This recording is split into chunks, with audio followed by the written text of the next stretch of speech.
কথা কার? আল্লাহ তাআলা কি বললেন যে আমার বান্দার উপর কোরআন অবতীর্ণ করেছি, তোমাদের যদি সন্দেহ হয় সাহায্যকারীদেরকে নাও, নিয়ে একটা সূরার মতন আরেকটা সূরা তৈরি করো। তবে ইন কুনতুম সাদিকিন, যারা সত্যবাদী তারা কি বলবে? সন্দেহ আছে? আমাদের ভিতর কার কার সন্দেহ আছে? একটু হাত তুলে আল্লাহকে দেখান। কারো সন্দেহ নেই। কোরআনের ভিতর কোনো সন্দেহ আছে? এই কোরআনটা তাহলে কার বাণী? জান্নাত পাকের নবী হযরত মুহাম্মদ রাসূলুল্লাহ সাল্লাল্লাহু আলাইহি ওয়াসাল্লাম নবীজির কাছে যখন এই কোরআন অবতীর্ণ হলেন, কোরআনটা যখন নাযিল হতো, আমার নবী গভীর রাত্রে কোরআনুল কারীম তেলাওয়াত করতেন।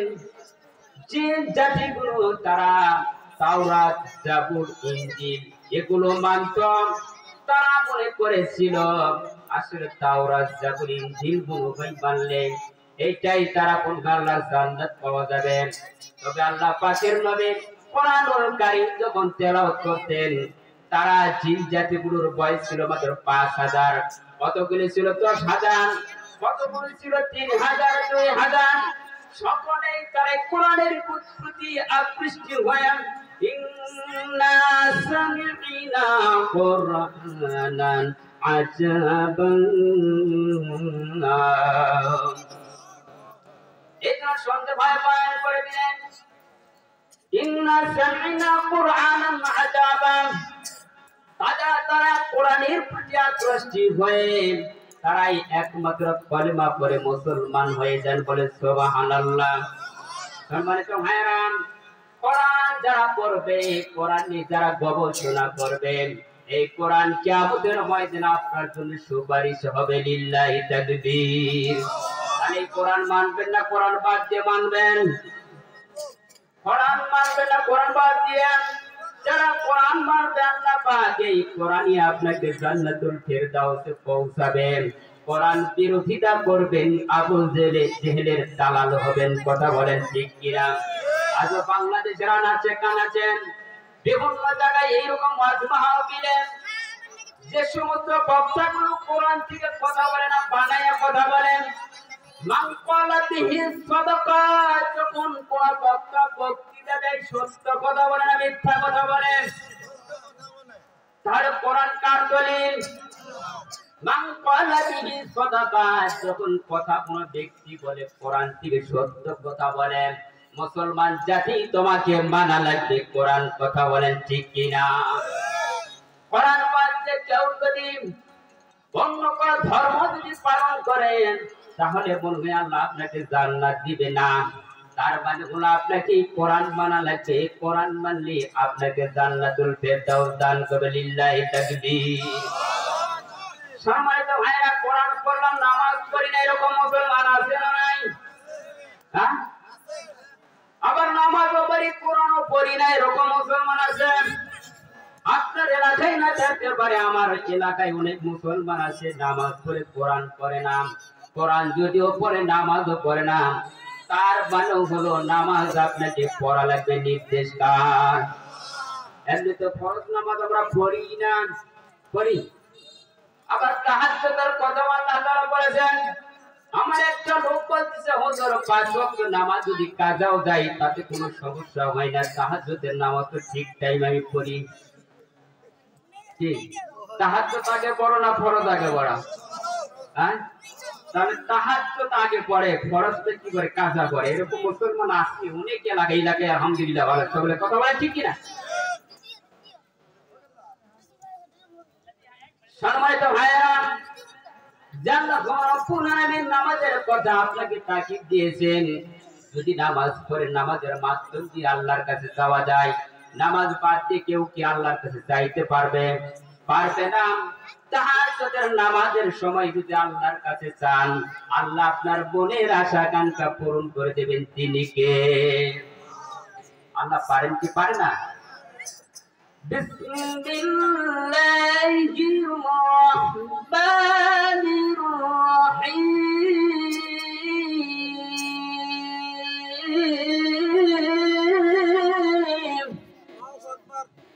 ইয়া আইয়ুহান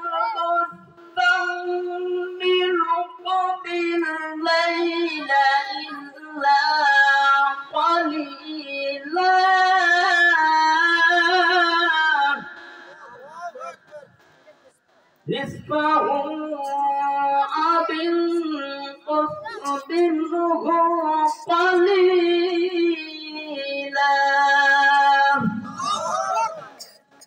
আও জিদ আলাইহা ওয়ারাত্তিলিল কুরআনা তারতিলা।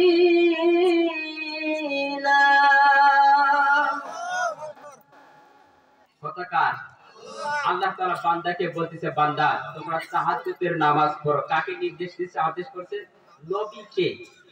নবীকে যদি এরকম বলা হয় যে নবী তাহাজ্জুদের নামাজ পড়া লাগবে, তাহলে আমরা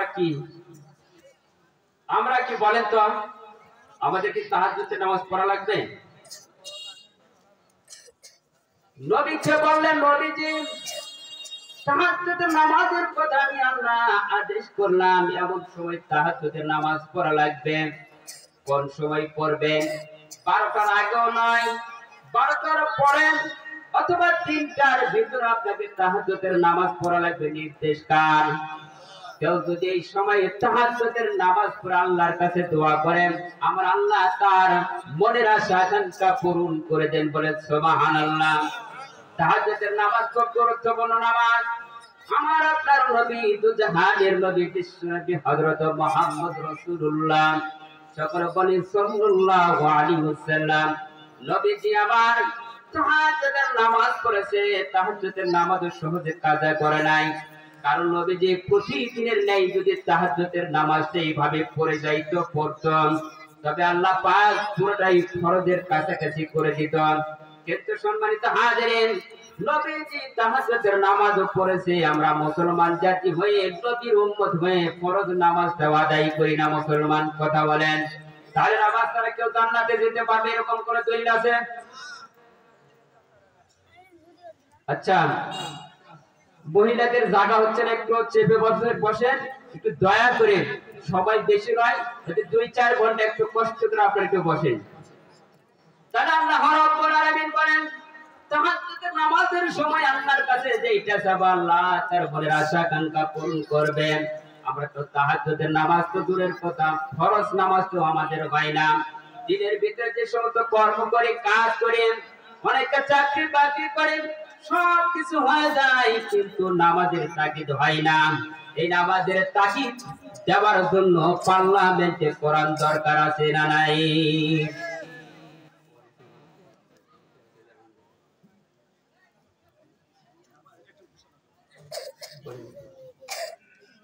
প্রধান অতিথির আগমন, প্রধান অতিথির আগমন। লিল্লাহি তাকবীর, লিল্লাহি তাকবীর। সম্মানিত ভাইয়েরা, এই জন্য কোরআন যারা ভালো বোঝে, কোরআন যারা বোঝে, কোরআনের প্রেমিক মোহব্বত যারা হবে, তারাই পার্লামেন্টে যখন যাবে তারা কোরআন দিয়ে দেশ পরিচালনা করবে। কথা বলেন, কারণ কোরআন হলো আমার আপনার জন্য কল্যাণ স্বরূপ। কোন ব্যক্তি যদি কোরআন দিয়ে দেশ পরিচালনা করেন, আল্লাহ পাক তার ওসিলা করে আমাদেরকে জান্নাতুল ফেরদাউস দিবেন। বলেন সুবহানাল্লাহ।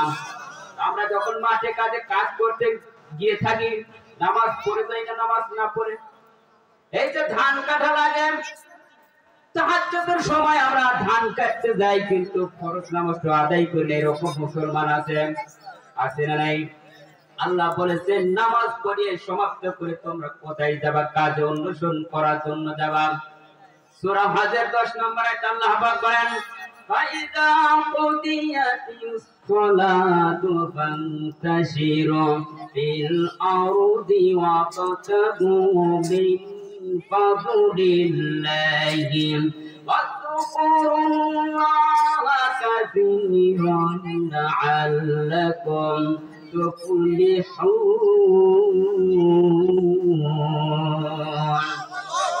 আল্লাহ তাআলা বলেন, বাইদা কুদিয়াতিস সালাত, তার মানে নামাজ সমাপ্ত করে কোথায় যাবেন? জমিনে ছড়িয়ে পড়ে। নির্দেশ কার? এই কথা কোন দেখেন? খারাপ লাগতেছে? বাদ দিব। কেবল তোর আলোচনা শুরু। আপনাদের একটা আকর্ষণ নিয়ে এসেছি আপনাদের সামনে, অবশ্যই বলবো। আল্লাহ যদি কবুল করে 2-3টা বক্তার কণ্ঠ বলে দেব ইনশাআল্লাহ। শুনবেন তো ইনশাআল্লাহ? 3টা বক্তার কণ্ঠ নকল করে শোনানো হবে ইনশাআল্লাহ। একটু ধৈর্য সহকারে শোনেন আগে। এই জন্য নামাজ পড়িয়ে সমাপ্ত করে আপনাকে জমিনে ছড়িয়ে পড়া লাগবেন, আল্লাহ তাআলাকে অনুসন্ধান করা লাগবে, অনুগ্রহ তালাশ করা লাগবে, স্মরণ করা লাগবে। এবং যে ব্যক্তি আল্লাহ তাআলাকে অনুসন্ধান করবে, অনুগ্রহ তালাশ করবে, স্মরণ করবে, জীবনে কোনোদিন জিনার কাজ করতে পারবে। সুদের কারবারে এলাকায় মনে হয় নেই, অন্য এলাকায় সুদের মাস্টার মনে হয় এলাকায় নেই। যারা যারা সুদ খান আল্লাহকে দেখান হুজুর আমি খাই লিল্লাহি তাকবীর, এগুলো নেই। মসজিদের ইমাম সাহেবের যদি নামাজ ভুল যায় দেখবেন তাকবীর ভাই, মসজিদে হুজুর সাহেব যদি বলে কারা কারা সুদ খান হাত উঠান লাগে না। যা খাই মনে মনে জানে তো আল্লাহ, কথা বলে। সম্মানিত ভাইরা, তার মানে হলো নামাজ শেষ করে জমিনে ছড়িয়ে পড়া লাগবেন। নামাজ ছাড়াই তো জান্নাতে প্রবেশ করতে পারবে না। পারবে আমরা যতই যা করি, কিন্তু নামাজটাই আগে পার্লামেন্টে চাই। আওয়াজ দিয়ে বলেন ঠিক কিনা? পার্লামেন্টে যেই দল বসুক কোনো দেখার বিষয় নেই, যেই দলটা বসবে তার মুখ থেকে, তার জবান থেকে আগে নামাজের তাকিদটা নিব। এরপরে 1 নম্বর নামাজ, 2 নম্বর জিনার কাজগুলো বন্ধ করা লাগবে, 3 নম্বর সুদের কারবারি বন্ধ করা লাগবে, 4 নম্বর দুর্নীতি বন্ধ করা লাগবে। আওয়াজ দিয়ে বলেন মুসলমান ঠিক না বেঠিক? কয়েকটা কর্ম যতক্ষণ পর্যন্ত পালন না হবে পার্লামেন্টে 6 মাস নয় 6 দিনও লাস্টিং করতে পারবে না। পারবে? এগুলো আপনারা চান কি চান না? আমি তো জানি জামালপুর এলাকার ভাইরা কোরআন প্রেমী, কোরআনকে ভালোবাসে, তারা নামাজ পড়ে এবং তারা কোরআনের বায়ান শোনে এবং সর্বক্ষণ আলিম ওলামাদেরকে ভালোবাসে এবং সকল যেই যেই দলের লোক থাক দেখার বিষয় নাই, কিন্তু কোরআন কারো দলীয় কিতাব নয়। কথা বলেন, কোরআন কার কিতাব? আল্লাহ তাআলার কিতাব। আমরা চাই তো পার্লামেন্টে কোরআন চান।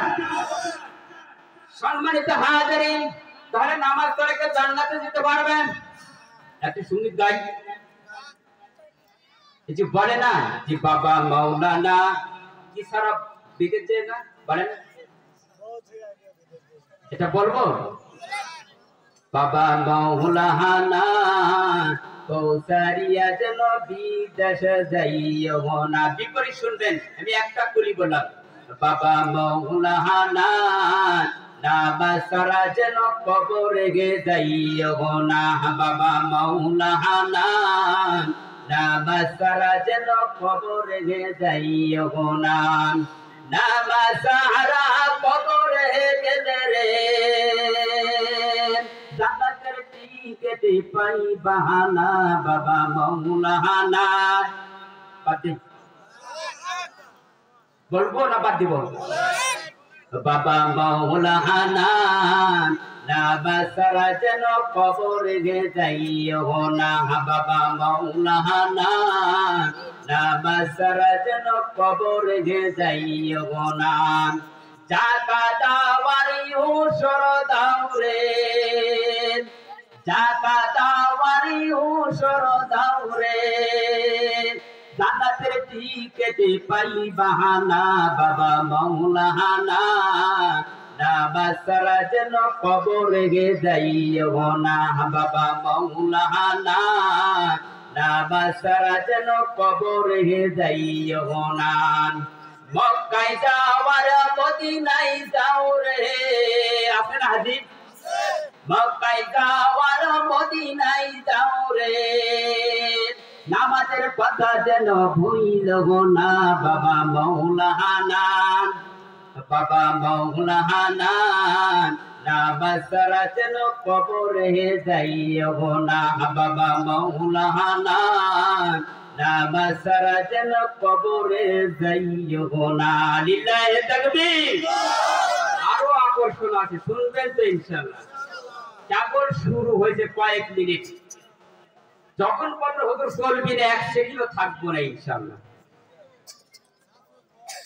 তাহলে আপনারা মনে করে নামাজ ছাড়া জান্নাতে যেতে পারবেন? নামাজ তো পড়া লাগবে, সমাজও কায়েম করা লাগবে নামাজ দিয়ে। তাহলে নামাজ পড়ার জন্য, শিক্ষা অর্জন করার জন্য মাদ্রাসা দরকার আছে না নেই? আমরা তো আগে শুনছি মাদ্রাসা জঙ্গিবাদ হয়, কে এরকম বলছে না? আমি যখন ছোটবেলায় পড়ছিলাম বলছিল হুজুর মাদ্রাসায় যারা পড়াশোনা করে রাজাকার হয়। বলেন তো আমি রাজাকার? আমার বয়স দেখে তো মনে হয়, দেখে তো মনে হয় 42 বছর, ঠিক কিনা? আমাকে একজন জিজ্ঞেস করছে হুজুর যুদ্ধের সময় বয়সটা কত ছিল আপনি? বলে লিল্লাহি তাকবীর। বলেন তো মুরব্বী বলতেছে যুদ্ধের সময় বয়স কত ছিল? আমি আর কি বলবো বলেন? বলেছে মনে হয় 15-16 বছর ছিল তখন, ঠিক মতন মনে নাই। ও দেশ পাল্টে গেছে, তাই না? পাল্টে গেছে, আর সময় নেই। এখন সময় হবে আগামী দিনের ভবিষ্যৎ কোরআন নেই দেশ পরিচালনা হবে। যারা গদিতে বসবে কোরআন দিয়ে পার্লামেন্ট চালাতে হবে। দুর্নীতি বন্ধ করা লাগবে, নামাজের কথাগুলো তাকিদ দেওয়া লাগবে, পর্দার বিধান আইনগুলো চালু করতে হবে। চান কি চান না? সম্মানিত ভাইয়েরা, যে আল্লাহ রাব্বুল আলামিন আমাকে আপনাকে পৃথিবীর ভিতরে প্রেরণ করেছেন একমাত্র ইবাদত করার জন্য। কার? ওয়ামা খালাকুতুল জিন্না ওয়াল ইনসা ইল্লা লিয়াবুদুন। আমি মানুষ এবং জিন জাতিকে সৃষ্টি করেছি কার ইবাদত করার জন্য? যে আল্লাহ তাআলা আপনাকে খাওয়ায়, আপনাকে পরিধান করে, ওই আল্লাহর উপর তাওয়াক্কুল বাদ দিয়ে যদি শয়তানের উপর তাওয়াক্কুল করেন, খাওয়াবে কে? ভরসা কার উপর করেন? মেম্বার না চেয়ারম্যানের উপর? আমরা তো মনে করি মন্ত্রীর কাছে কবে যে মাল আসবে এটা আশা থাকি না আল্লাহর উপর ভরসা করে থাকি? যারা আল্লাহর উপর ভরসা করে থাকবে তার কয়েকটা গুণ আল্লাহ বাড়ায় দিবেন। আর যারা আল্লাহর উপর ভরসা করবে না তার গুণগুলো আল্লাহ কমিয়ে দিবেন। 1 নাম্বার ভরসা করা লাগবে আল্লাহ আমাকে রিজিক দিবে কে? তিনি। ওই আল্লাহ যিনি রিজিক দিবে ওই আল্লাহর উপর তাওয়াক্কুল করা লাগবে, ভরসা করা লাগবে। আল্লাহর উপর যারা ভরসা করবে আল্লাহ তার রিজিকের ব্যবস্থা বাড়াই দিবেন। তিনি কে? আল্লাহ কি কোরআনে বলেন নাই ওয়ামা বিন দাব্বাতিন ফিল আরদি ইল্লা আলাল্লাহি রিজকুহা।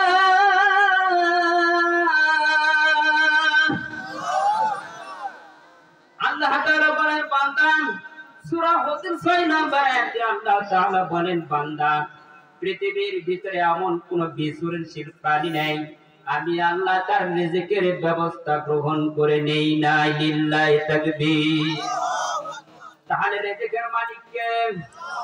কার উপর ভরসা করা যাবে? ভরসা করবে কার উপরে? আল্লাহর উপর ভরসা করলে আল্লাহ আমার রিজিকের ব্যবস্থা বাড়ায় দিবেন। আল্লাহর উপর রিজিকের জন্য যদি আমরা ভরসা না করি আল্লাহ আমাদেরকে রিজিক কমিয়ে দিবে। কথা বলেন ঠিক কিনা? সম্মানিত হাজিরিন, তাহলে একটা চড়ুই পাখির ইতিহাস শুনুন। ছোট্ট একটা চড়ুই পাখি যদি আল্লাহর উপর ভরসা করে থাকে, আমরা বান্দা হয়ে কি আল্লাহর উপর ভরসা করতে পারবো না? সারা রাত ইবাদত করে, আল্লাহ তাআলার তাসবিহ তেলাওয়াত করে, ফজরের নামাজের পরে বের হয়ে যায় জমিনে, আল্লাহকে বলে আল্লাহ তুমি আমার রিজিকের ব্যবস্থা গ্রহণ করে নিও, রিজিকের ব্যবস্থা বাড়াই দিও। আল্লাহকে চড়ুই পাখিকে খাওয়াই না, খাওয়াই। চড়ুই পাখির গোডাউন লাগে না, বান্দার গোডাউন লাগে? কোন পশু পাখির গোডাউন লাগে একটু বলেন তো? গোডাউন লাগে না? চড়ুই পাখির গোডাউন লাগে না? হ্যাঁ, চড়ুই পাখির কোন গোডাউন লাগে না। চড়ুই পাখি তাওয়াক্কুল করে কার উপরে? আর দুই পাওয়ালা গোডাউন আছে না নেই? ব্যাংকের ভিতরে টাকা, ঘরের ভিতরে ঢুকে টাকা, ফুলের ভিতরে দেখবেন টাকা, রাস্তার মোড়ে মোড়ে দেখবেন খাদ্যের গোডাউন আছে না নেই? কয় পর্যন্ত একটা ভরাইলাম, ভবিষ্যতে যেন আমার ছেলে মেয়ে পর্যন্ত খাইতে পারে, এরকম গোডাউন যারা করবে তাদেরকে যেন পার্লামেন্টে বসানো না হয়। আগে যা হয়েছে হয়েছে, মাফ করে দিলাম, এখন সময় নাই। আগামী দিনের বাংলাদেশ হবে পার্লামেন্ট কোরআন দিয়া। কোরআন যারা পড়বে না, বোঝে না, জানে না, শুনে না, তারাই বলে যে হুজুর মনে হয় কোরআনের ভিতর রাজনীতি। তবে আগে উঠেছে চুলকানি। আগেকার কথাই আছে, যারা চুলকে মুখ পুড়েছে দইতে ভয় করে, ভয় করবে না। দই চুলকে যারা মুখ পুড়ছে দই থেকে কিন্তু ভয় লাগবে। কথা বলেন ঠিক কিনা? আমরা যদি যাই গদিতে, যাতে যেন ভয় না লাগে। কথা বলেন। ওদের ভয় থাকবে কার প্রতি? আল্লাহর প্রতি। সম্মানিত হাজিরিন, এই সূরা পাকে যদি আল্লাহর উপর ভরসা করতে পারে, আমরা বান্দা ভাইকে আল্লাহর উপর ভরসা করতে পারবো না। আল্লাহ পাকের উপর যদি ভরসা করি, আল্লাহ আমাদের রিজিকের ব্যবস্থা বাড়াই দিবেন। তিনি কে? সম্মানিত ভাইরা, আরো কয়েকটা কথা বলেছে না। আপনার এলাকায় যদি কোন মুরব্বী লোক থাকে অথবা বাড়ির যদি গার্জিয়ান থাকে, ছেলে যদি হয় 3 জন, বলেন কমজোরি কি সম্পদ করা যাবে? যাই আপনার কাছে হয়তো কোন লোক 50 টাকা অথবা 5000 টাকা আমানত রাখছে, সেটাকে খিয়ানত করা যাবে? আমানতের খিয়ানত যারা করবে মনে হয় জাহান্নামে যাবে না জান্নাতে যাবে? ওরা জান্নাতের চৌরাস্তায় না জাহান্নামের চৌরাস্তায়? এই জন্য যখন আমানতের যারা খিয়ানত করবেন, আল্লাহ পাক কোরআনুল কারীমের ভিতরে বর্ণনা করেছে, ইন্নাল্লাহা ইয়া'মুরুকুম আন তু'আদ্দুল আমানাতি ইলা আহলিহা ওয়া ইযা হাকামতুম বাইনান নাস আন তাহকুমু বিল আদল ইন্নাল্লাহা নি'মা ইয়া'iযুকুম বিহি ইন্নাল্লাহা কানা সামিআন বাসীরা। আল্লাহ তাআলা বলেন, যারা আমানতের খিয়ানত যারা করবে, সে সম্পর্কে আল্লাহ তাআলা বলে দিলেন আমানতের খিয়ানত করা যাবে কি যাবে না। এলাকায় কি আমানতের খিয়ানত হয়? হ্যাঁ, ভাতিজার মাল মারে, চাচা আছে, সম্পদ রেখে দিয়েছে, খাইলে আগে হজ করে তো দোয়া সব আল্লাহর কাছে মাফ করে দিবেনি কি? কাবা ঘরের গিলাফ ধরে আল্লাহর কাছে বলবো, আল্লাহ তাওয়াক্কুল করছি তোমার উপর, একটু আস্থার জমি ছিল, খেয়েছি। ভরসা করছে কার উপর? বাস্তার উপর। বাস্তার মাল খেয়ে গিয়েছে মক্কায় হজ করার জন্য। বলে সুবহানাল্লাহ। কবুল করবে? এরকম মুসলমান জাতি আছে? তাহলে একটু খেয়াল করে দেখুন, হযরত মুসা আলাইহিস সালামের জামানায় মুসা আলাইহিস সালাম যখন দেশ পরিচালনা করেছিল, ইতিমধ্যে হারুন আলাইহিস সালামকে বলেন, হারুন, এই যে দেশটা আমানত হিসাবে রেখে গেলাম তোমার কাছে, আল্লাহ পাক আমাকে ডেকে পাঠাইছেন। জিবরাইলকে ডাকতে বলেন, জিবরাইল যাও, আমি মুসা আলাইহিস সালামকে একটা কিতাব দিব। মুসা আলাইহিস সালামকে কিতাব নেওয়ার জন্য ডাক দিলেন। তিনি কে? আল্লাহ বলেন, বান্দা যাও। মুসা জিবরাইল আলাইহিস সালামকে বলা হয়, জিবরাইল যাও, মুসা নবীকে বলো আমি একটা কিতাব দিতে চাই। মুসা নবী কিতাব নেওয়ার জন্য যাবেন। হঠাৎ যখন কোন এমপি মন্ত্রী রাস্তা দিয়ে আসে, হেঁটে আসে না গাড়িতে আসে, কেউ যদি হেঁটে আসে, বলেন রাস্তা কিন্তু পরিষ্কার থাকে। কথা বলেন, রাস্তাগুলো পরিষ্কার হয়ে গেছে, দুই সাইড দিয়ে হাজার হাজার দর্শক রয়েছে। মুসা নবীকে একটু সম্মান জানানোর জন্য, স্বাগতম জানানোর জন্য মুসা নবীর কাছে একজন ব্যক্তি এসে নালিশ করলেন। মুসা নবীকে বললেন, মুসা নবী, আমি শুনতে পাইলাম আল্লাহর কাছে নাকি আপনি যাচ্ছেন। বলতেছে, হ্যাঁ, কি জন্য যাবেন? তো বলতেছে, কিতাব নেওয়ার জন্য যাব। আল্লাহ পাক আমাকে ডাকতে পাঠাইছেন। মুসা নবী গেলেন কিতাব নেওয়ার জন্য। হঠাৎ একজন ব্যক্তি ব্যক্তি মুসা নবী, আপনি যখন আল্লাহর কাছে যাবেন, আমার একটা কথা আল্লাহর কাছে আরজি পেশ করবেন। মুসা নবী বললেন, কি বলবো বলো। এবার পুরো পিছাসা ডাক দিয়ে বলতেছে, বাবারে, আমার একটা গাভী রয়েছে, গাভীর একটা বাছুর রয়েছে। আল্লাহ পাক আমাকে 10 লিটার নয় 12 লিটার দুধ দেয়, আল্লাহ যেন আমাকে 2 লিটার কমিয়ে দেয়। বলেন সুবহানাল্লাহ। কি কম নেবেন না বেশি নেবেন? কম চান না বেশি চান? যারা যারা কম চান একটু হাত উঠে বলেন তো, হুজুর কম চাই আল্লাহর কাছে। তারপর তো শুরু হলো, কয় আল্লাহ ধান দিয়েছ 12 মণ, আগামীতে ধান দিও 15 মণ, এটা আমরা চাই কি চাই না? আল্লাহ বেতন দিয়েছ 15,000, আগামী সরকার আসতে যেন ভাই 20,000। কয় হাজার নেবেন? আন্দোলন চলছে না চলতেছে না? বহু শিক্ষকের আন্দোলন করতেছে। আগেকার জামানায় পারে নাই, এখন দুর্বল পার্টি তো ঢোকাচ্ছে, দেখি পাই কি পাই না। এত কৌশল বাঙালি জাত জানি, আল্লাহু আকবার। তবে এলাকার লোক আলহামদুলিল্লাহ ভালো। সম্মানিত হাজিরিন, তাহলে মুসা নবীর কাছে বললেন যে আমাকে তো আল্লাহ পাক 2 লিটার দুধ কমিয়ে দেয়। এবার মুসা নবী দেখলেন যে হাইরে, এলাকায় লোক আমারও মানে এরকম লোক আছে আল্লাহর কাছে কম চাই। কারণ মানুষ চাই আল্লাহর কাছে বেশি, এই লোকটা চাই কম। এর কারণটা কি? এবার মুসা নবী সামনের দিকে অগ্রসর হলাম। সামনের দিকে যাওয়ার পরে দেখলেন একজনের যুবকের সঙ্গে দেখা হলো। যুবকটার সঙ্গে দেখা হওয়ার পরে যুবক বলতেছেন, মুসা নবী, আমি শুনতে পাইলাম আল্লাহর কাছে নাকি আপনি যাচ্ছেন, আল্লাহর কাছে আমার একটা কথা আরজি পেশ করবেন। মুসা নবী বললেন, কি বলবো বলেন। কয় যে দেখো, আমার বস্ত্র নাই, টাকাও নাই, সম্পদও নাই, আল্লাহকে একটু বলিও আল্লাহ যেন আমাকে সম্পদ দেয় অথবা কিছু একটা বস্ত্র দান করেন। আল্লাহর কাছে আরজি পেশ করলেন। আল্লাহ পাকের কাছ থেকে কিতাব নেওয়া আসার পরে আল্লাহকে বলেন, আল্লাহ, 2 জন ব্যক্তি আপনার কাছে নালিশ করেছে। এক নাম্বার হলো দুধ কমায় চাইছে 2 লিটার, আরেক লোক চাইছে কি বস্ত্র চাইছে। কি চাইছে? বস্ত্র মানে কাপড়, তাই না? এই যুবক বলেন তো, আগে যুবকের সঙ্গে সাক্ষাৎ হবে না যুবকের সঙ্গে সাক্ষাৎ হবে? আমার ওয়াজ কেউ বোঝেন না। যারা যারা বোঝেন না একটু বলেন তো, হুজুর বুঝিনি, আবার বুঝিয়ে দিচ্ছি। বুঝছেন আপনারা? আগে যুবকের সাথে দেখা হবে আসার সময়, না একটা যুবকের সঙ্গে আগে দেখা হবে? যুবকের সঙ্গে। তার মানে তার কাপড় নেই, কাপড় নেই, তার সঙ্গে সাক্ষাৎ হয়েছে।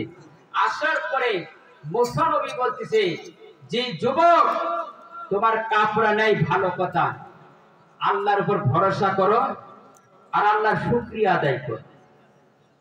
মুসা নবীর রাগ কম না বেশি? যুবক বলতেছে, কি আমার কাপড় নাই, বাড়িও নাই, গাড়িও নাই, কিচ্ছুই নাই, আল্লাহর কাছে কি খায় শুকরিয়া আদায় করব? তোমার কাম নাই?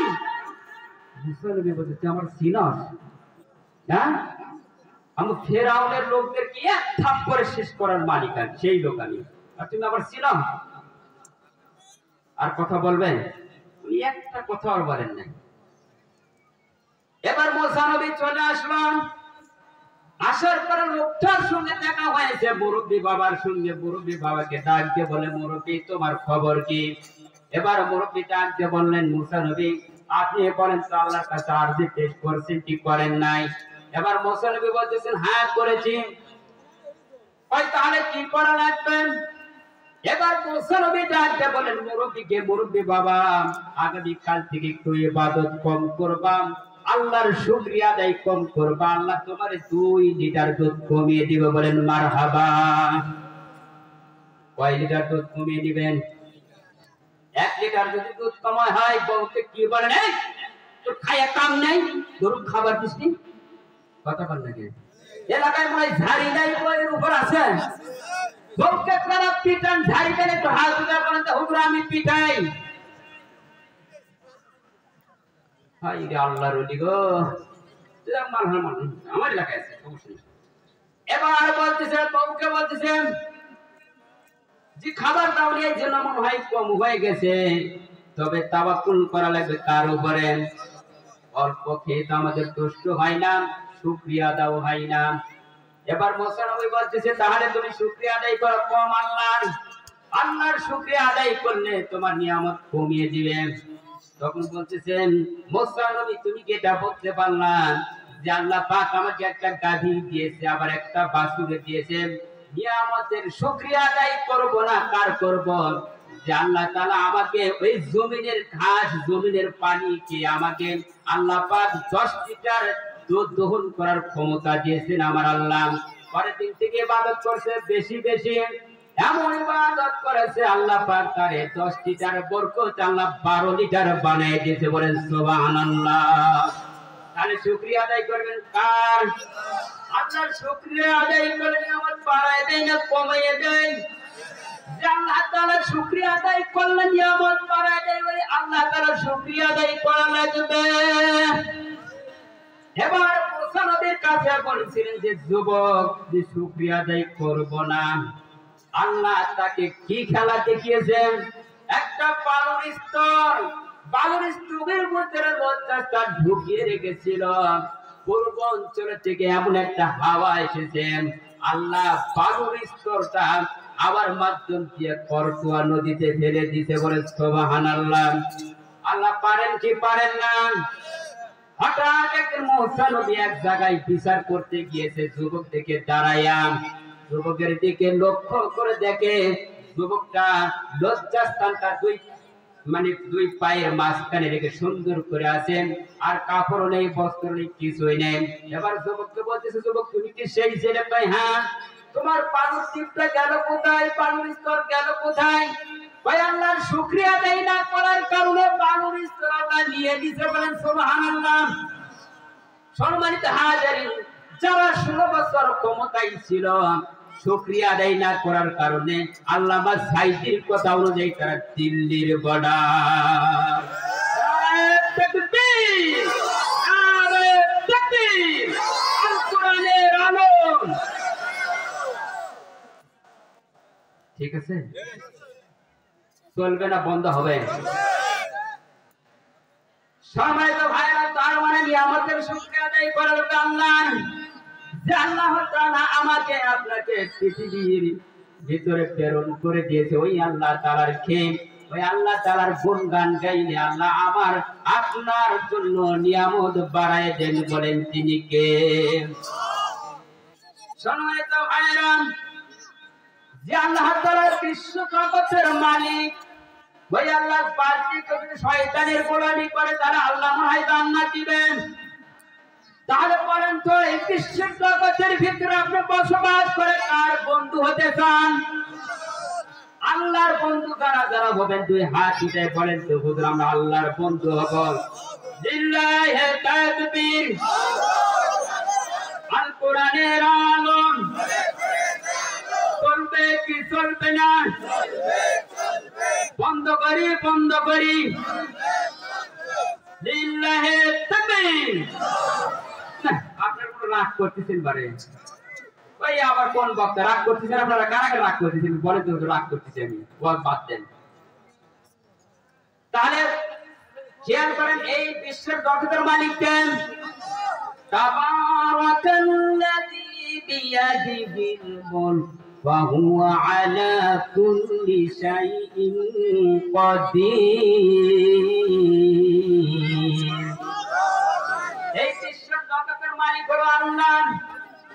যে আল্লাহ তাআলা আমাকে আপনাকে দুনিয়ার ভিতরে পাঠিয়ে দিল, ওই আল্লাহর বন্ধু হবেন না ইবলিস শয়তানের বন্ধু হবেন? আল্লাহর বন্ধু যারা যারা হবেন একটু সুন্দরভাবে বুঝে শুনে কথা বলবেন। আল্লাহর যারা বন্ধু হবে তাদের এক নাম্বার টার্গেট থাকতে হবে নামাজ। কি করা লাগবে? ইন্নামা ওয়ালিদুকুমুল্লাহু ওয়া রাসূলুহু ওয়াল্লাযীনা আমানুল্লাযীনা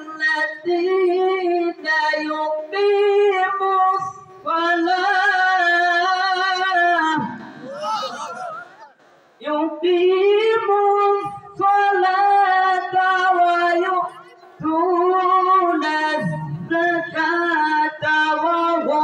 বললেন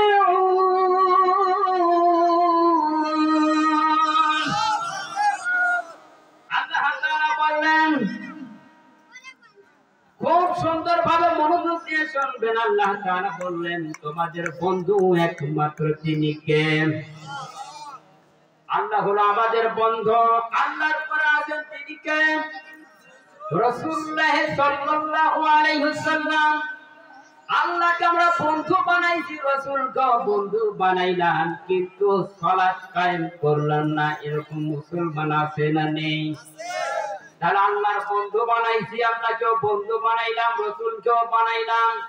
আল্লাহ পাকের রাসূল বলেছেন আমার পরে তো যদি বন্ধু বানানোর হুকুম থাকতো, এক নাম্বার হতো আবু বকর, লিল্লাহি তাকবীর। আবু বকর সবচাইতে কাছের মানুষ ছিলেন, রাসূলের কথা বলেন। আল্লাহ পাক বললেন নামাজ পড়া লাগবে, নামাজের মাধ্যম দিয়ে বন্ধুতা তৈরি করা লাগবে। কার কাছে? আল্লাহর সঙ্গে সম্পর্ক গড়ানো লাগবে। এরপর নামাজের পাশাপাশি যাকাতের কথা বলছেন কি বলেন নাই? বলেন নাই? নামাজ আদায় করা লাগবে, যাকাত প্রদান করা লাগবে, নির্দেশ কার? এর পাশাপাশি সুদ খাওয়া লাগবে, এটাও নির্দেশ কার? নাই? আস্তে আস্তে আসতেছেন। এবার আগেকার জামানার সবচেয়ে বড় লিডার ছিল ইবলিস, শয়তান হলো ফেরাউন। আসছিল কি আসছিল না? ফেরাউন কি একেবারে খারাপ লোক ছিল? ফেরাউন কি নামাজ পড়ে নাই? হ্যাঁ, ফেরাউন কি একেবারে খারাপ লোক ছিল না? কিন্তু তার ছোটবেলায় থেকে অভ্যাস ছিল মানুষের সঙ্গে তো ঝগড়া লাগানো, এবং ঝগড়া লাগতাম, তর্ক বিতর্ক এবং মারামারি করতাম। এই রকম প্রতিদিনের নেই মা বাবার কাছে এসে নালিশ দেয় যে তোমার সন্তান ভালো না। এবার সন্তানের জ্বালাই কি করবে, নিজের গালাই তো ধরিয়ে দিবে। এরকম মুসলমান জাতি আছে না নেই? চিন্তা ভাবনা করলাম আমার ছেলে কেন এত বড় খারাপ হয়ে যাবে। আর খারাপ সন্তানদের কিন্তু মা বাবা দেখতেও পারেন না, পারেন এমনকি নিজের এলাকার বন্ধুও দেখতে পারে না, ভাই তারা আত্মীয় স্বজনও দেখতে পারে না। এবার ফেরাউন চিন্তা ভাবনা করলো আমার অভ্যাসটাই হলো মানুষের সঙ্গে ঝগড়া লাগানো। মা বাবার কাছে নালিশ দেয়। ফেরাউনের মা বাবার কাছে সে নালিশ যখন দিতে আরম্ভ করলাম, ফেরাউন চিন্তা ভাবনা করলো মনে হয় আমার এলাকায় থাকা চলবে না। এবার মা বাবা ফেরাউনকে ডাকতে বলে বাবাজি তুমি আমার বাড়িতে না থেকে তুমি চলিয়ে যাও, তোমার মতন সন্তানকে আমি চাই না। এবার মা বাবাই কি করলেন? ফতোয়া দিলেন, তাকে ত্যায্য পুত্র করলেন, যাও চলিয়ে যাও। ফেরাউন চিন্তা ভাবনা করলো বড় ভাই আমার এলাকায় থাকা সম্ভব নয়, আমাকে যাওয়া লাগে বর্ডার পার হয়ে। এবার চিন্তা ভাবনা করছে বর্ডার পার হওয়ার জন্য। হঠাৎ দেখছে ফেরাউনের বন্ধু ছিল হামান। ফেরাউনের বুদ্ধিদাতা কে ছিলেন? হামানের বুদ্ধি বেশি না ফেরাউনের বুদ্ধি বেশি? হামানের বুদ্ধি ছিল বেশি, ফেরাউনের বুদ্ধিটা ছিল কম। এবার ফেরাউনকে বেশি বেশি পাপ দিত। হঠাৎ ফেরাউন দেখতেছে আমি বর্ডার পার হয়ে যাব। হঠাৎ দেখা হয়েছে হামানের সঙ্গে। হামান বলতেছে দোস্ত তুমি কই যাবা, আমার একটু সঙ্গে নিয়ে যাও। বলতেছে আমার দেশের গতি ভালো না, আমার বাবা দেখে না ভালোভাবে, আমার বাড়ির আশেপাশে বন্ধুরাও দেখতে পারে না, আমি আর এই দেশে থাকতেও চাই না, চলে যাবো মিশর দেশে। এবার মিশরের দেশে যখন পার হওয়ার জন্য প্রস্তুতি হয়ে গেলাম, হামান বলতেছে দোস্ত তুমি আমার একটু সঙ্গে নিয়ে যাও। হামানকে বলতেছে দোস্ত তোমার কি অপরাধ? ওই তোমার আবার কি অপরাধ হলো? ওই তোমার যে হালত আমার ওই সেই হালত। তার মানে তোমার বাবা মা বাবা তোমাকে ত্যায্য পুত্র করেছে, আমাকেও করেছে। বলেন সুবহানাল্লাহ। সুবহানাল্লাহ বলেন। একটু বুঝে শুনতে বলেন, আমি একটু বাঁকা কথা বলি বারে, একটু তামাশা করা গেছে না, করবো না, বাদ দিব। একটু মাঝে আমাদের ঠেলা দিক যে আপনার ওয়াজ শুনতেছে বোঝেন কি। এবার ফেরাউন বলতেছে ঠিক আছে চলে তুই জনে মিলে চলে যাই। বর্ডার যখন পার হয়ে গেল, পার হয়ে যাওয়ার পরে যখন কোন ব্যক্তি যদি 3 ঘন্টা 2.5 ঘন্টা হেঁটে যায় ক্ষুধা লাগে কি লাগে না? আপনার এখান থেকে যদি দেওয়ানগঞ্জ বাজারে যান ক্ষুধা লাগবে না? হেঁটে হেঁটে গেছে ক্ষুধা লাগছে। জামালপুর বাসীরা খুব খেয়াল করে শুনবেন। এবার যখন হেঁটে গেলাম ক্ষুধা লেগেছে, হঠাৎ থেকে একজন মুরব্বীকে বলতেছে, মুরব্বী চাচা, তোমার যে তরমুজের ক্ষেতে তরমুজ আছে, একটা তরমুজ দিবেন কিনা? এবার মুরব্বী দেখতেছে আমার বাগানে কিছু লোক লাগবে, দেখছে দুইটা যুবককে ডাকতে বলছে, যুবক, তরমুজ খাও সমস্যা নেই, তবে আমার তরমুজ খেতে পানি দেওয়া লাগবে। এটা ব্যাপার হলো, দুই যুবক মিলিয়ে খাবার খেয়েছে পেট ভরে। ফেরাউন বলতেছে, দোস্ত, দুইজন মিলিয়ে আমরা কাজ করি। এভাবে তিন দিন পর্যন্ত পার হয়ে গেলাম। আমার বলতেছে, দোস্ত, অযথা কর্ম করতে কোনো লাভ নেই, বেতনের দরকার, টাকার দরকার। টাকা ছাড়া কেউ কাজ করেন? আপনাদের এলাকায় আছে কেউ টাকা ছাড়া কাজ করেন? তার মানে টাকা দরকার। হামান বলছিস, দোস্ত, টাকা ছাড়া তো কোনো আমাদের কাজে লাগবে না, টাকা পয়সা দরকার আছে আমাদের। ফেরাউন বলতেছে, আমি তো কোনো কর্ম করতে পারি না, আমার কিছুই নেই। আমার বলতেছে, আমি একটা নিউজ পেয়েছি। বলে, কি নিউজ, কি খবর? হামান দোস্ত ডাকতে বলতেছে, ফেরাউনকে বলতেছে, দোস্ত, আমি শুনতে পাইলাম মিশরের ভিতরে সবচেয়ে বড় কবরস্থান, ওই কবরস্থানের আমার তোমাকে নাকি দারোয়ান পোস্টে ভালো লাগবে। ভাই, এই ছোট পোস্টে আমার দ্বারা চাকরি সম্ভব নয়। ফেরাউনকে বলতেছে, দোস্ত, ছোট হলে হবে কি, টাকা ইনকাম আছে। কেমনে টাকা ইনকাম করা যাবে? সরকারি স্কেল হলো মাত্র 10,000 টাকা। কয় হাজার টাকা? 10,000 টাকা স্কেল হয়ে গেল। সরকারি চাকরির বেতন হলো মাত্র 10,000 টাকা। আমার বলতেছে, দোস্ত, 10,000 টাকা মাসে মাসে পাওয়া যায়, খাওয়া ভালোই হচ্ছে। খাওয়া ভালো হবে না? কারণ তুই বন্ধু বৌসল আছে। এবার আমার দোস্তটা একটা বলতেছে, দোস্ত, 10,000 করে মাসে মাসে তো পাওয়া যায়, কিছু উপরন্ত কোনো ইনকাম আছে কিনা? ফেরাউন বলতেছে, দোস্ত, আবার উপরন্ত ইনকাম কেন হবে, একটু বোঝাও। বলতেছে, মিশরের একটা প্লেরোগ শুরু হয়ে গেল। প্লেরোগের কারণে হাজার হাজার মানুষ যখন মরতে আরম্ভ করলো, দেখে যারা বড় বড় লিডার, টাকাওয়ালা, পয়সাওয়ালা, আমার বলতেছে যারা টাকাওয়ালা, ওদের সন্তান, ওদের ছেলে মেয়েদের কাজে তুমি কবর দিবা। ভাই, ঠিক আছে, দিলাম। সকলকে কবর দিতে আরম্ভ করলো। হামান বলতেছে, এমনি কবর দেওয়া যাবে না, যারা টাকা পয়সাওয়ালা তাদের কাছ থেকে 2,000 5,000 করে টাকা নেওয়া লাগবে। কয় হাজার করে টাকা? সরকারি স্কেল কত? 10,000 টাকার উপরন্ত ইনকাম কত? 5,000 করে টাকা নেওয়া লাগবে। তাহলে 5,000 করে টাকা নেওয়ার পরে টাকাগুলো আমি কি করব? ফেরাউন বলতেছে, দোস্ত, টাকাগুলো তাহলে কি করা হবে? আমার বলতেছে, দোস্ত, টাকাগুলো মানুষের দ্বারে দ্বারে পৌঁছে দেওয়া লাগবে। আমার বলতেছে, এইভাবে পৌঁছে দেওয়া লাগবে মানুষের দ্বারে দ্বারে। ফেরাউন বলতেছে, না, টাকাগুলো ব্যাংকে রাখো। হয় না, ব্যাংকে টাকা রাখলে তো কোনো প্রকার বাড়বেও না, কমবেও না, যেরকম টাকা থাকে ওইরকম থাকে না। এবার ফেরাউন বলা শেষ। আমার বলতেছে, দোস্ত, টাকাগুলো যখন মানুষের দ্বারে দ্বারে দেওয়া যাবে, 2,000 5,000 মাস গেলে পাওয়া যায় 5,000 এর উপর 300 টাকা। বলেন সুবহানাল্লাহ।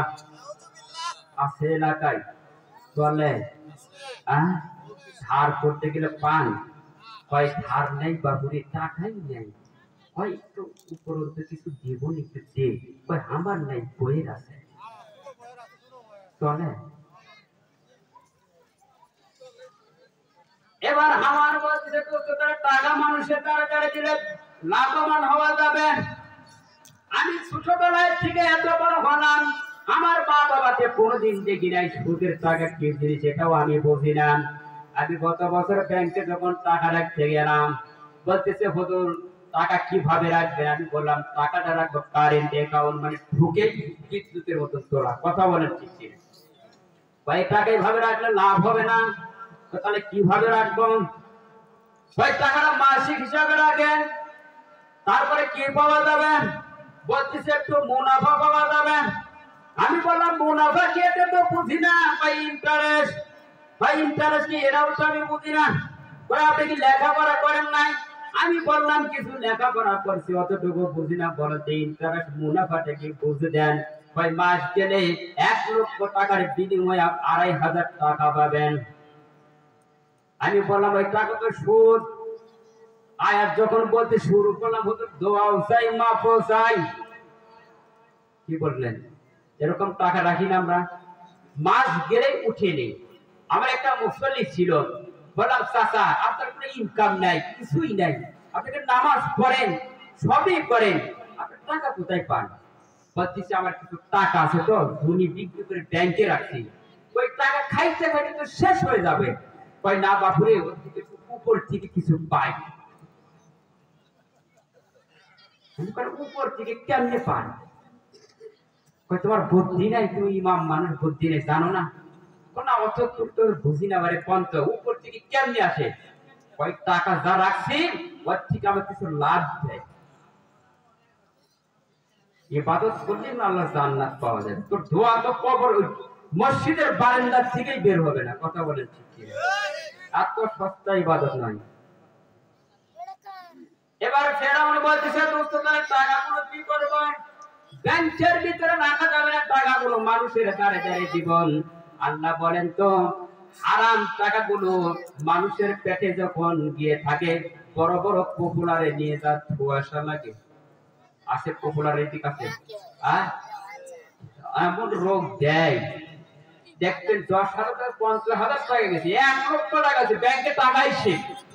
আল্লাহ পারেন কি পারেন না? তার মানে একটা উদাহরণ শোনেন, দুইটা বন্ধু মিলিয়ে একটা কাঁঠাল কিনেছে। কাঁঠাল চিনেন? দুই বন্ধু মিলে যখন কাঁঠালটা কিনছে, কাঁঠাল কেনার পরে বন্ধু বলছে দোস্ত যে বেশি খাইতে পারবে তার টাকাটা কম হবে, আর যে কম খাইবে তার টাকাটা একটু বেশি হবে। দোস্ত বলছে ঠিক আছে। দুই বন্ধুর ভিতরে কি চালাক বন্ধু থাকে কি থাকে না? এবার চালাক বন্ধু বলতেছে দোস্ত তোমার নানির বাড়ির খবরটা কি বলো তো, তোমার নানি কি অবস্থায় আছে? গল্প করতেছে, গুয়াও খাই বেশিও খাই, তার মানে যেন কম হয়, টাকা যেন কম দেওয়া লাগে। চিটারি কিভাবে দেখেন শুরু করছেন। এবার চিন্তা ভাবনা করেছে 50 টাকা দিয়ে কিনলাম, যেন আমাকে 20 থেকে দেওয়া লাগবে, যেন 30 টাকা দেয়। এবার ওয়াও খেয়েছে, বেশিও খেয়েছে। খাওয়ার পরে বেশি করে যখন গণনা করেছে, যে কম খেয়েছে তার কাছে বেশি বেশি, যে বেশি খেয়েছে তার কাছে বেশি মাত্র কম। তার মানে দুইটাই শুদ্ধ, দুইটাই খাইছে। খাওয়ার পরে রাত 12টার পরে এমন একটা মোসর দিছে রে ভাই, বৃষ্টি হজম হয় না। রাত গভীর হয়ে গেছে, 12টা বাজছে, পেটের ভিতরে দিছে খান মোসর, যে গর্জন মারছে পেটের ভিতরে। এদিকে দেখে তো বর্ষাকাল, কিসের কাল? এদিকে দেখে বর্ষাকাল, মানে মেঘের গর্জন আর পেটের গর্জন বরাবর একই সমান। এই গর্জনের ভিতরে আমি কি করিব? চিন্তা ভাবনা করেছে। যারা সিরাজগঞ্জ এলাকায় যারা ঘুরতে গেছেন, মাথার সাইডে দেখবেন টয়লেট থাকে, থাকে কি থাকে না? চিন্তা ভাবনা করেছে, মাথার নিচে গিয়ে টয়লেটে পায়খানা করেছেন। বৃষ্টির পানি দিয়া সব পরিষ্কার হয়ে গেছে, শুধু বিচি পড়ে আছে। এবার বিবি চিন্তা ভাবনা করে সকালবেলা রান্না করা লাগবে। দরজা খুলে দেখেন তরি তরকারির যে ডালা থাকে তার ভিতরে তরি তরকারি নেই, কি দিয়ে রান্না করবেন?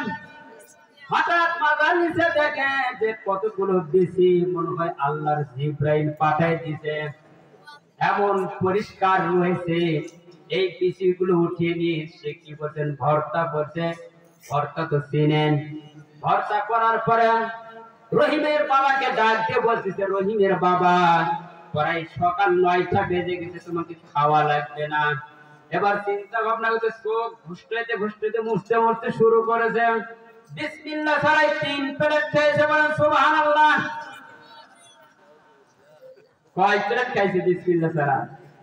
3 প্লেট খাওয়ার পরে চিন্তা ভাবনা করেছে রহিমের মা, এত ভর্তা স্বাদ কেন? এটা কিসের ভর্তা একটু বলো। বলতেছে কাঁঠালের বিচির ভর্তা। ওই সিজনের ভিতরে তো আমি কাঁঠালও কিনি নাই, বিচিও কিনে নাই, পাইলে কোথায় বলো? সন্দেহ আছে না নাই? এবার বলতেছে আমি মাথার নিচে গিয়ে দেখলাম কতগুলো বিচি আছে, ওগুলো উঠিয়ে নিয়ে এসে ভর্তা করলাম। এক জিনিস তো আমার দুইবার খাওয়াইনি, ওটা আমি পায়খানা করছি। আছে খাওয়ান কে? যারা যারা সুদের টাকা খান একটু সাবধান হয়ে যান। সুদের কারবারি গুলো সব কিন্তু এই ফেরাউনের জায়গা থেকে এসেছে, সুদের টাকাও এসেছে। যারা সুদ খেয়ে ঘুষ খেয়ে পেট বড় করেছে, মনে হয় দেখা যায় 2.5 মাস থেকে 5 মাসের গর্ভবতী আছে না নেই? যদি একটু মুলাকাত করতে যান, পেটের সঙ্গে পেট লাগান, দেখবেন মুখ লাগবে পেট লাগবে। হ্যাঁ, এমন খাওয়া খাইছে। সম্মানিত হাজির, সাবধান হওয়া লাগবে। মরবেন না কারা কারা? মরা লাগবে না, যাওয়া লাগবে না, সব কিছুকে পরিত্যাগ করতে হবে। হালাল রুজি কাম করে আপনাকে যাওয়া লাগবে সেই দেশে। কথা বলেন সম্মানিত ভাইরা, আমরা যে কথাই করি যেটাই করি, কিন্তু আমাদের টার্গেট হতে হবে আল্লাহকে বন্ধু বানাতে হবে। আল্লাহ যদি বন্ধু বানাতে পারি, নামাজ পড়তেই হবে। আর নামাজ পড়তে গেলে নামাজের কিছু আংশিক কাজ আছে, শিখতে হবে। কার কাছে শিখবেন? কার কাছে শিখবেন? ইমাম সাহেবের কাছে না মুয়াজ্জিম সাহেবের কাছে? ইমামের কাছে শিখবেন, মুয়াজ্জিম সাহেবের কাছে শিখবেন। কিন্তু আপনার ছেলে মেয়েদেরকে দিবেন কোথায়? এই যে একটা কারখানা আছে না, এটা কি কারখানা? হ্যাঁ, জঙ্গির কারখানা, হ্যাঁ, এন্ডের কারখানা। এই কারখানাতে আপনাদের ছেলে মেয়ে দিবেন, আপনার ছেলে মেয়ে শিক্ষা অর্জন করবে, এখানে তালবে ইলম বের হবে, বড় বড় মুহাদ্দিস বের হবে। এটা আপনাদের লাভ হবে না খুশি হবে? লাভ হবে না খুশি হবে? তাহলে লাভ হবে। সম্মানিত হাজিরিন, তাহাজ্জুদের সময় ছোট ছোট বাচ্চারা কোরআনুল কারীম তেলাওয়াত করে। আপনারা কি সকালবেলা তেলাওয়াত করেন? হ্যাঁ, ওরা তো তাহাজ্জুদের সময় তাহাজ্জুদের নামাজ পড়ে, সকালবেলা কোরআনুল কারীম তেলাওয়াত করে। আর আমাদের মা বোনেরা দেখবেন সকালবেলা স্টার দর্শন জি বাংলা কাজা আদায় করে। কথা বলেন ঠিক আছে কি? এলাকায় টিভি বাড়ে, এখন তার টিভি লাগার বা বড় একটা কি আছে পাতা ফোন, নাম কি? ঠেলা দিলে মোকাম তোলা, ঠেলা দিলে কুমিল্লা। কথা বলেন ঠিক কিনা? এমন ঠেলা দেয় রে বাবা, পরকীয়ার প্রেম করতে শুরু করে। কথা বলেন আছে? যুবক ভাইরা আছো? প্রেম কারা কারা করে? হাত উঠে একটু বলো তো, হুজুর আমি পরকীয়া করি। বলে দিকে কতদিনের একটা নিউজ দেখলাম যে একটা মানুষ, যুবকটা মেয়ের কাছেও চলাফেরা করে, শাশুড়ির সঙ্গে চলাফেরা করে। এরকম মুসলমান আছে না নাই? যুবক ভাইরা ঠিক হয়ে যাও। যদি বিয়ে করাই লাগে, বাবা মার কাছে অনুমতি নাও যে আমার বিয়ের প্রয়োজন, তাড়াতাড়ি দিয়ে দিবে। তাই বলে পরকীয়া প্রেমের ভিতরে আসক্ত হয় না। কারণ বন্ধু যদি আল্লাহকে বানাতে চাও আর রাসূলকে যদি বন্ধুত্ব তৈরি করতে চাও, তাহলে আল্লাহ এবং রাসূলের দ্বীন কায়েম করো। আল্লাহ রাসূলের কথাগুলো স্মরণ করে সম্পূর্ণ পরকীয়া, সম্পূর্ণ সুদের কারবারি, ঘুষের কারবারি, বেঈমানি, চিটারি, লম্পট, মিথ্যা সম্পূর্ণ বাতিল করা লাগবে। আওয়াজ দিয়ে বলেন ঠিক কিনা? লিল্লাহিত তাকবীর। সম্মানিত ভাইরা, এই জন্য আমরা কাকে বন্ধু বানাবো? আল্লাহ তাআলাকে বন্ধু বানাবো। আল্লাহকে বন্ধু বানালে লাভ হবে না ক্ষতি হবে? তাহলে লাভ যারা হতে চান, করতে চান, আল্লাহকে বন্ধু বানাতে হবে। আল্লাহকে বন্ধু বানালে সবচেয়ে লাভবান। আমার মা বোনদের জন্য কিছু কথা বলতেই হবে। মা বোনরা তো অনেক বান্ধবী তৈরি করে, আছে না নাই? আমার ভাইরা বন্ধুরা যারা রয়েছেন, খুব কেয়ার করে শুনবেন যে সমস্ত মা বোনেরা বান্ধবী তৈরি করে আর যে সমস্ত যারা ছেলেরা রয়েছেন বন্ধুত্ব তৈরি করেন, এতে পার্থক্য আছে না নাই? যার সঙ্গে বন্ধুত্ব তৈরি করবেন, ওই বন্ধুকে বলবেন বন্ধু তুইও নামাজ পড়, আমিও নামাজ পড়ি। বন্ধু যদি খারাপ হয়, ভালোর পথে আনা যাবে না। আর দুই বন্ধু যদি খারাপ হয়, কোথায় যাবে? ডালখোর হবে না। এই সময় এক বন্ধু যদি ভালো হয়, আরেক বন্ধুর মাধ্যম দিয়ে আল্লাহ তাকে জান্নাতুল ফেরদাউস দান করবে। বলেন ঠিক কিনা? সম্মানিত ভাইয়েরা, বলছেন এদের সম্পর্কে একটু কথা বলবো মাত্র কয়েক মিনিট, তারপর আসবো আপনাদের আকর্ষণীয় বক্তা প্রধান মেহমান। সম্মানিত ভাইরা, আমার ওয়াজ দ্বারা মনে হয় আপনারা একটু বিরক্ত হচ্ছে, আমি বেশি লম্বা কথা বলবো না। গতদিন মাহফিল করলাম জয়পুরহাট জেলাতে, 2 ঘন্টা বায়ান করার পর আরো বায়ান করে 2.5 ঘন্টা করছি, তারপরও জনগণ ছাড়ে না। তার মানে হলো এটা খেলা কার? এটা তো আমার কোনো খেলা না, খেলা হলো আল্লাহ। ওরা মনে করেছিল হুজুর আপনি কি ওয়াজ করবেন, মনে হয় এটা আমাদের নিয়ে একটা আতঙ্ক ছিল, মনে করেছিল বয়স কম, আসলে ওয়াজ শুনে মনে করেছে ভিতরে কিছু আছে। কি বলছে যে হুজুর কিছু আছে, কারণ দ্বিতীয় বক্তা দেখে মনে হচ্ছে মানে সেই রকম লাশা বসন্ত মোটা তাজা, খালি দ্বিতীয় বক্তার কাছে গিয়ে মানুষ ভিড়ে, আমার কাছে একটাও আসে, মানে আমার চেহারাও তেমন ভালো না, এমনি তো কালো মানুষ, লোকজন আসে না, তাই তো তেমন গোস্তও নেই, দরকারও নেই। তো এই দ্বিতীয় বক্তার কাছেই যাচ্ছে, বলতেছে এটাই মানে প্রধান বক্তা, এটাই প্রধান বক্তা। তো বলতেছে হুজুর আপনার আলোচনা কখন? বলতেছে আমার আলোচনাটা আগে হবে, প্রধান দিয়ে পারিনি, আমার কাছে আর কেউ ফিরে না, সরে যায়। আলহামদুলিল্লাহ আলোচনা করলাম, আলোচনা করার পর মাহফিল কমিটির ভাইরা বলতেছে যে আপনার দেখে মনে হলো না যে একটা বক্তা, আপনার আলোচনা শুনে খুব ভালো লাগছে, আলহামদুলিল্লাহ। ওনারা যা বাজেট করেছিল, বাজেটের সাইডটা আমাকে অতিরিক্ত টাকা দিয়েছে, আলহামদুলিল্লাহ। বলছেন আমরা মনেই করছিলাম না, তারা পরবর্তীতে বলছে আবার একটা ডেট দিয়ে যান, ওখান থেকে আরো 2টা প্রোগ্রাম বলছে ওদের ডেট দিয়ে যান। তো মানুষকে কখনো ছোট মনে করা যাবে না, কালো বেটে হতে পারে, চেহারা খারাপ হতে পারে, তাই তুমি সেটা একটা আল্লাহর বান্দা। কথা বলেন। সম্মানিত ভাইরা, মা বোনদের সম্পর্কে আমি একটু কথা বলবো। যে সমস্ত মা বোনেরা রয়েছে তোমাদের জন্য মাত্র কয়েক মিনিট আমি কথা বলবো। বান্ধবী যখন তৈরি করবা, বান্ধবীকে যেন হয় ভালো, কারণ যখন মা ফাতেমা রাদিয়াল্লাহু তাআলা একটা বান্ধবী তৈরি করেছিল ইহুদির মেয়ের সঙ্গে।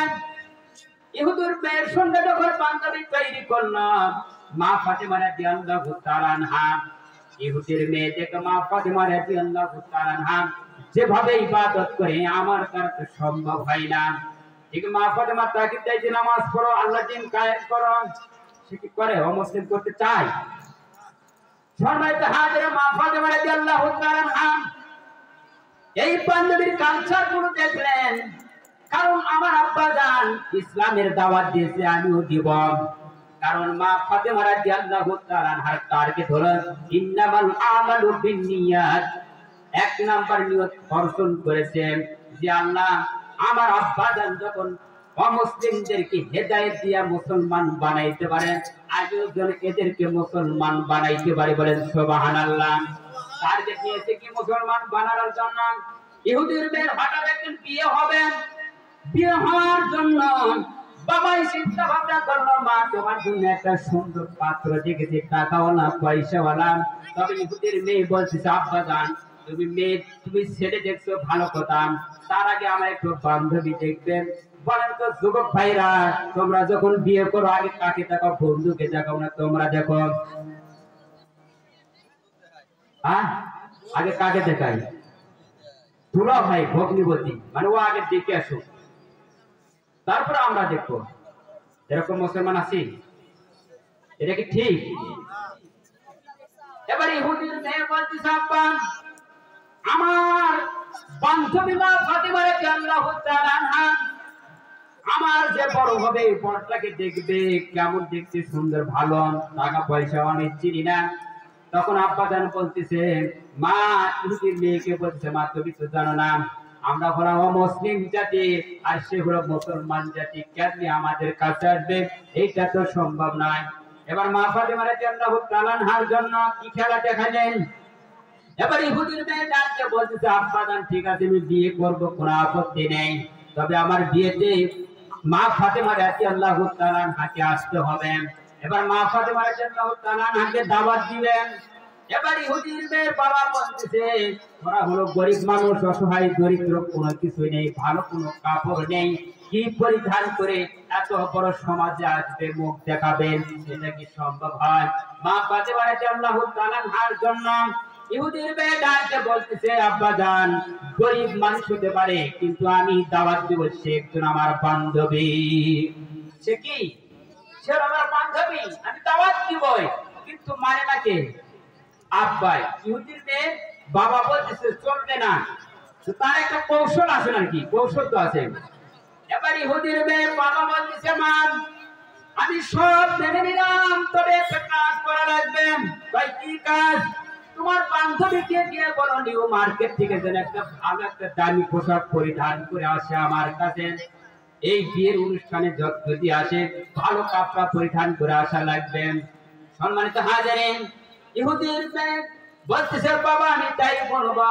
এবার মা ফাতেমা রাদিয়াল্লাহু তাআলা আনহাকে বললেন বোন রে যখন তুমি আমার বাড়িতে যাবা বিয়ের আসরে বিয়ের কাজের জন্য, আমার বিয়ের কাজ সারানোর জন্য, তাহলে তুমি একটা সুন্দর কাপড় পরিধান করবা।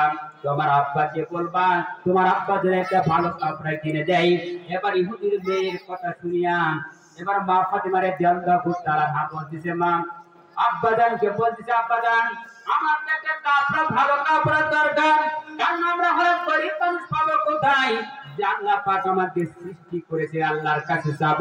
আল্লাহ পাকের কাছে চাইলেন তাহাজ্জুদের নামাজ পড়েন, তারপরে সালাতুল হাজতের নামাজ পড়েন, আল্লাহর কাছে চাইছে আল্লাহ তুমি ছাড়া কেউ নাই, তুমি ছাড়া কোনো ইলাহি নেই। আল্লাহ তুমি মান সম্মান ইজ্জত তুমি সবকিছুর মালিক। আল্লাহ তুমি দয়া করে মেহেরবানি করে আমাকে ওই বিয়ের আসরে যাওয়ার তৌফিক দিও বলে আমিন। আল্লাহ পারেন কি পারেন না? এবার মা ফাতেমা রাদিয়াল্লাহু তাআলা না কিসের নামাজ পড়লেন? সালাতুল হাজতের নামাজ কে কে পড়ছেন? হাত উঠে বলতে হুজুর জীবনে একবার পড়েছি। লিল্লাহি তাকবীর, নারায়ে তাকবীর।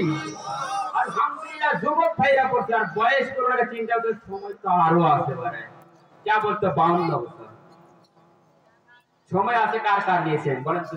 সময় আমার আরো আছে। মা ফাতেমা রাদিয়াল্লাহু তাআলা আনহা তাহাজ্জুদের নামাজ সালাতুল হাজতের নামাজ পড়ে আল্লাহর কাছে দোয়া করে আল্লাহ ওই ইহুদির মেয়ের বান্ধবীর বাড়িতে যেন আমি বিয়ে খেতে পারি, এর জন্য মান সম্মান ইজ্জত যেন রক্ষা করার জন্য তুমি আমার একটা কাপড় দিও। আল্লাহর কাছে দোয়া করা শেষ হতেই না হতে জিবরাইলকে বলতেছে জিবরাইল যাও জান্নাতুল ফেরদাউস থেকে ভালো একটা কাপড়া ওই যে 1 নাম্বার ওয়ার্ডে আছে ওই কাপড়াটা নিয়ে এসে তুমি মা ফাতেমা রাদিয়াল্লাহু তাআলা আনহার ঘরে তুমি শুয়ে রাখো। চিৎকার দিয়ে বলেন সুবহানাল্লাহ। মা ফাতেমা রাদিয়াল্লাহু তাআলা আনহা যে ঘরে বসতেন নামাজ পড়তেন তাকে উপর রেখে দিয়েছে। ওই কাপড়ার এমন একটা ঘ্রাণ আল্লাহ তারে দিয়েছে সারা ঘর আলো হয়ে গেছে এবং বেশক আলোর চাইতে বেশি সুন্দর ঘ্রাণ। এই ঘ্রাণের কারণে মা ফাতেমা রাদিয়াল্লাহু তাআলা আনহা মনে করেছে মনে হয় কি না জানি কি এসেছে, এবার থেকে ঘর এত উজালা কেন, এত আলো কেন? মা ফাতেমা রাদিয়াল্লাহু তাআলা আনহা এবারে কাপড়টা খুলে দেখে এত সুন্দর পোশাক আসলো কোথায় থেকে? এই পোশাকের উপরে কাপড়ার উপরে এমন একটা পাথর আছে, ওই পাথরটা জান্নাতের ভিতর থেকে এসেছে। আর ওই পাথর যদি সারা বাংলাদেশ নয় সারা বিশ্ববাসীকে যদি বিক্রি করে দেয় আসমান এবং জমিন, তারপরেও একটা পাথরের সমতুল্য মূল্য হবে না। বলেন সুবহানাল্লাহ। আল্লাহ পারেন কি পারেন না? সম্মান রক্ষা করার মালিককে, ইজ্জত দেওয়ার মালিককে, বাংলাদেশের নেতা হবে কে? দ্বীনুল ইসলাম, তারা ইসলাম মানবে। কথা বলেন ঠিক কিনা? সম্মানিত ভাইরা মা ফাতেমা রাদিয়াল্লাহু তাআলা আনহা আল্লাহর কাছে দোয়া করার কারণে যদি এইটা ফল পেতে পারে আল্লাহ কি দিতে পারেন কি পারেন না? এবার আব্বা জানের কাছে কাপড় নিয়ে বলতেছে আব্বা গণ জীবনে কোনোদিন ভালো কোনো কাপড় দিতে পারেন না, আমি চাইও নাই। আমরা বলে গরিব মানুষ, অসহায় দরিদ্র মানুষ, একমাত্র আল্লাহর উপর তাওয়াক্কুল করে থাকে, ভরসা করে থাকে, কোনোদিন কোনো ভালো খাবার খেতে পারি নাই। আল্লাহ মা ফাতেমা রাদিয়াল্লাহু তাআলা আনহার জন্য এবার দোয়া করে আল্লাহ নবীজি দোয়া করে আল্লাহর কাছে, মা ফাতেমা রাদিয়াল্লাহু তাআলা আনহার জন্য আল্লাহ তুমি এত সুন্দর নিয়ামত পাঠিয়ে দিয়েছো, এত সুন্দর কাপড় একটা পাঠিয়ে দিয়েছো আল্লাহ, আমি জীবনে কোনোদিন একটা ভালো তাকে কাপড় দিতে পারি নাই, ভালো একটা জামা দিতে পারি নাই, ভালো একটা সেট করে দিতে পারি নাই, এমনকি তাকে ভালো কোনো খাবার দিতে পারি নাই। এত কষ্টের পর কষ্ট করে আমার কন্যা সন্তান একমাত্র তোমাকেই বন্ধু হিসাবে মেনে নিয়েছে, বলে সুবহানাল্লাহ। কি এত বড় আমল করেছেন মা ফাতেমা রাদিয়াল্লাহু তাআলা আনহা, সত্যি তাওয়াক্কুল করেছে, আল্লাহর উপর ভরসা করেছে, যেটাই প্রয়োজন হয়েছে একমাত্র আল্লাহর কাছে চেয়েছে, বলে সুবহানাল্লাহ। এইবার কাপড় পেয়ে গেলেন, পাবার বলেন মা ফাতেমা রাদিয়াল্লাহু তাআলা আনহার বাবা আব্বা জান তো রাসূলুল্লাহ সাল্লাল্লাহু আলাইহি সাল্লাম বললেন যে মা ফাতেমাকে উপদেশ দিলেন, মা ফাতেমা কাপড় পরিধান করবা ভালো কথা, তোমাকে পর্দার দিক বিধান মেনে চলা লাগবে, পর্দা করা লাগবে, আর জনগণ যেন না দেখে তোমাকে, তোমার কাপড় যদি দেখে তাহলে জনগণ একটু আকৃষ্ট হবে, যুবকেরা হয়তো তোমাকে পর্দা মানে বোরকা পরে যাওয়া লাগবে, বোরকা পরিধান করা লাগবে। মা ফাতেমা রাদিয়াল্লাহু তাআলা আনহা বলেন আপনাদের তুমি কেইটা বলতে পার না, কারণ আমি পর্দা ছাড়া তো করে যাব না, পর্দার তো আমি বিধানকে নষ্ট করতে পারবো না।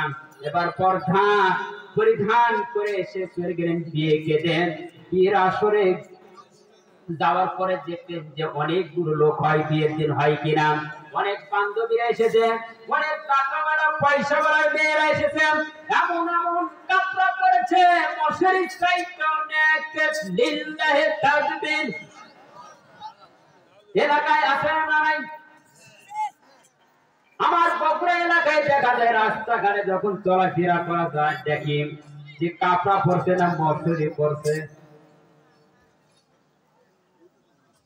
এবার কাপড় পরিধান করে তিনি চলে গেলেন, যাওয়ার পরে আসরে যখন বসেছেন ইহুদির মেয়ে দেখছে হায় এত সুন্দর পোশাক কোথায় থেকে আসলো, ঘরটা ছিল আন্ডার।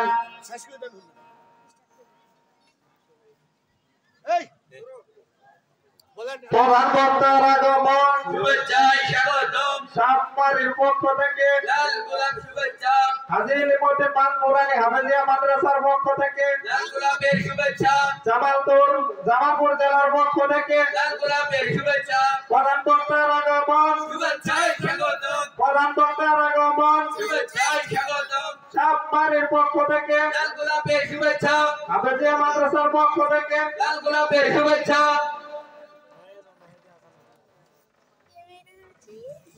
আলহামদুলিল্লাহ, এত প্রধান আকর্ষণ প্রধান মেহমান এসেছে, আমি শেষ করে দিই। আমি একটু আজিজুর রহমান কুয়াকাটার কণ্ঠে একটু শোনাতে চাইছিলাম, আমার সুযোগ হলো না, এবার খানিক শরীর করে কণ্ঠে দুইটা করে শোনাইতে চেয়েছিল, এটাও আমার ভাগ্য জুটল না, আলোচনা করতে করতে আমি সময় ওভার হয়ে গেছে।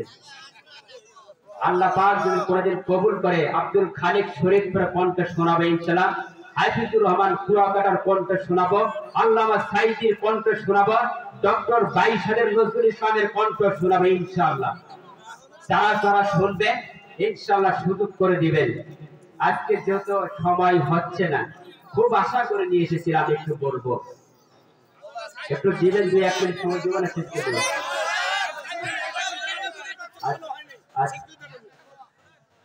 আচ্ছা ঠিক আছে, ইনশাআল্লাহ আমি শেষ করছি এবার। আসসালামু আলাইকুম ওয়া রাহমাতুল্লাহি ওয়া বারাকাতুহু। আমার ফোন নাম্বার 01737009811। কারো প্রশ্ন যদি করার ইচ্ছে থাকে করবেন ইনশাআল্লাহ। 01737009811 এবং আমার ভিজিটিং কার্ড আছে, সেটা নিতে পারবেন।